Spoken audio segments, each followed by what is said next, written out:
നമസ്കാരം സുഹൃത്തുക്കളെ, ഞാൻ നിങ്ങളുടെ സ്വന്തം തേനാരിക്കാരൻ. ഞാൻ ഇന്നിവിടെ പറയാൻ പോകുന്ന വിഷയം നമ്മുടെ സ്വന്തം പാലക്കാട് ജില്ലയിലെ ഇലപ്പുള്ളി ഗ്രാമപഞ്ചായത്തിൽ സ്ഥിതി ചെയ്യുന്ന തേനാരി ശ്രീരാമ ക്ഷേത്രത്തെ കുറിച്ചാണ്. രാമായണം എന്ന പുരാണത്തിൽ ശ്രീരാമനും സീതയും ലക്ഷ്മണനും വനവാസത്തിന് വന്ന നാടുകൂടിയാണ് ഈ തേനാരി എന്ന സ്ഥലം. യഥാർത്ഥത്തിൽ തേനരുവി എന്നാണ് ഈ സ്ഥലം അറിയപ്പെട്ടിരുന്നത്. പിന്നീട് അത് തേനാരി എന്ന് പറയപ്പെടുകയുണ്ടായി.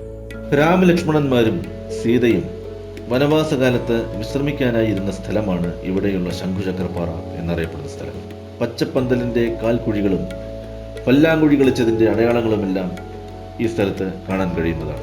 സീതയ്ക്ക് ദാഹജലത്തിനായി ശ്രീരാമൻ അമ്പ് ചെയ്തുണ്ടായ പുണ്യതീർത്ഥമാണ് ഇവിടെ കാണാൻ കഴിയുന്ന കാളവായിലെ പുണ്യതീർത്ഥം. ശ്രീരാമനും ലക്ഷ്മണനും ബലവാനായ ഹനുമാനുമാണ് ഇവിടെയുള്ള മുഖ്യ പ്രതിഷ്ഠ. ഇവിടെയുള്ള പിതൃതർപ്പണവും കർക്കിടകവാവിലെ ബലിയും വളരെ പ്രശസ്തമാണ്. ഇതുമായി ബന്ധപ്പെട്ട ചരിത്രത്തെക്കുറിച്ച് കൂടുതലായി ഇനിയും പറയാനുണ്ട്. പണ്ടെനിക്ക് മുത്തശ്ശി പറഞ്ഞു തന്നതിൻ്റെ ഒരു ഓർമ്മയിൽ നിന്ന് മാത്രമാണ് ഈ കാര്യങ്ങളെല്ലാം പറഞ്ഞത്. ഇന്ന് എനിക്ക് നിങ്ങളോട് ഈ വിഷയം അവതരിപ്പിക്കാൻ തോന്നിയത് ഇന്ന് കർക്കിടകവാവ് ദിവസമായതിനാലാണ്. ക്ഷേത്രത്തിൽ ബലിയിടാനായി വൻ തിരക്കാണ് അനുഭവപ്പെടുന്നത്. അപ്പോൾ എല്ലാവർക്കും ശുഭദിനം നേർന്നുകൊണ്ട് നിങ്ങളുടെ സ്വന്തം തേനാരിക്കാരൻ.